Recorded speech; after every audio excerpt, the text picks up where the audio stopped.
वाक़या है वो कहते हैं कि आलम इस्लाम का ही नुकसान है। और जिस तरीके से उन्होंने फ़लस्तीन के ऊपर आवाज़ उठाई और जिस तरह उनका स्टैंस रहा है अपना, कि वो कहते हैं ना कि बिला झिझक और फर्म हो के बात करने का, ये बहुत बड़ा नुकसान है। अब वही बात है कि अब क्या कहे इंसान।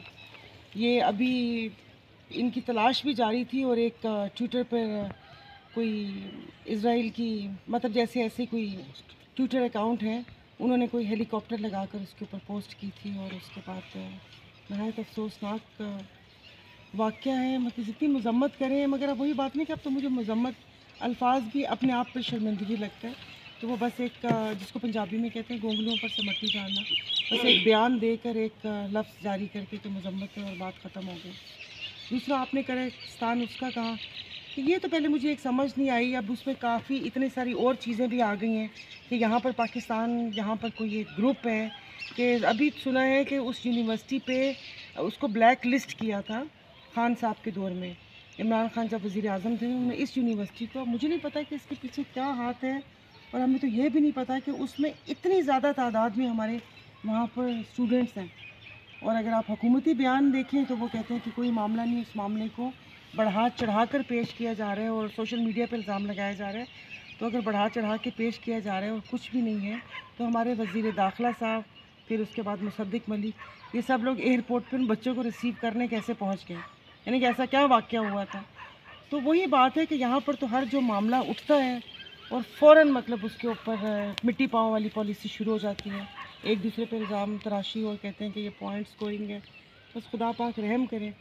बाकी जो अपने मुल्क की हालत है तो वो देखें, मुझे तो ऐसे लगता है कि अब मैं पुराने वाक़यात जब से होश संभाला है देखूँ तो ये ऐसे ही चल रहा है मुल्क। बात ये है कि पहले मीडिया तक हर किसी की रसाई नहीं थी।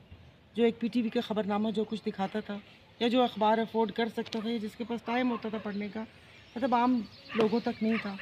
लेकिन अब चीज़ें जो महंगाई की शरह, मैं कहती हूँ कि क्या होगा कि अगर मैं अपने इस रूरल एरिया को देखूं तो एक जो फसल कटती है और उसके बाद जो उसका रेट मुकर्रर होता है और वो किसान बेचते हैं, तो थोड़ी सी उनके चेहरों पे खुशी आती है और खुशहाली आती है।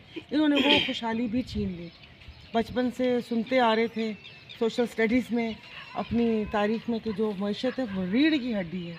लेकिन जैसे कि यहाँ पर आपने देखोगे कि आजकल लोगों में सेहत के मसाइल में सबसे ज़्यादा मसला रीढ़ की हड्डी का है। बैकबोन प्रॉब्लम बहुत ज़्यादा है। तो मेरे ख़्याल में हमारी भी ये जो मईशत की बैकबोन है, इसकी प्रॉब्लम चल रही है। जिस तरीके से किसानों को इन्होंने इस्तेहसाल किया है, बस खुदा इनसे पूछे। और जो गंदम स्कैंडल था, वज़ीर आज़म साहब ने 3 दिन में रिपोर्ट मांगी थी, फिर उसके बाद उन्होंने बोला मुझे 1 हफ़्ते में रिपोर्ट दी जाए। आज उसको कमेटी बने हुए को भी 15 दिन हो गए हैं और कोई रिपोर्ट मंजर आम पर नहीं आई। हालांकि हमारे चीफ जस्टिस साहब सो मोटो लेते तो हनीफ अब्बासी और काकर साहब की बातों के ऊपर ले लेते, जब उन्होंने इल्ज़ाम लगाया कि ये आपके दौर में हुआ और उन्होंने फॉर्म 47 का जिक्र किया। बाकी देखिए, हुकूमत लफ्ज़ करके मैं आपको क्या बताऊं, मतलब ये कौन सी हुकूमत है कि कहीं की ईंट कहीं का रोड़ा, भानुमती ने कुंभा जोड़ा। ये मुझे नहीं पता कि भानुमती चाहती क्या है। तो भानुमती ने बस ऐसे ही करके हुकूमत वो की है, अवामी मसाइल पर इनकी नज़र नहीं है।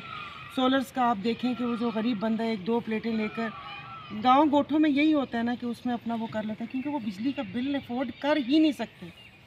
मैं आपको यहीं पर ही बात बताती हूँ, उन्होंने को बिजली की बात की और कि भाई आप हमें थोड़ी सी बिजली को दे दें। तो मैंने कहा बेटा ये कब तक चलेगा, मीटर वगैरह लगा लो। तो बात उन्होंने सही बोला, देखा दिन बिल केयर दिन दो। ये आम इंसान भी अब जो एक नॉर्मल, जिसको हम मिडिल क्लास कहते थे, मिडिल क्लास उन्होंने ख़त्म ही कर दिया। तो वो कैसे वो होगा, लोगों के मसाइल पर नज़र नहीं है। आप जो इशू उठा लें उस पर क्या मैं आपको बताऊं। ये तो गंदम हो गई, सोलर हो गई, बिजली हो गई। आम तो इस इलाके में रहते हैं, यहाँ पर साफ़ पीने का पानी नहीं है, लोग तरस रहे। इलाकों में चले जाएं, गंदगी के ढेर, निकासी का निज़ाम नहीं, किसी एक मसले को रोएं। अगर आप सिविल सर्विसेज के एग्ज़ाम देख लें तो उसमें इतना ज़्यादा पैसा चलता है, रिश्वत चलती है, पेपर लीक्स होते हैं, ये होते हैं। और चिराग क्या कहूँ मैं, अगर अपने शहदादपुर का आप मुझसे पूछें, ज़ाहिर है बाकी तो ब्रॉड स्पेक्ट्रम में पूरी मुल्क पे क्या नज़र डालूँ।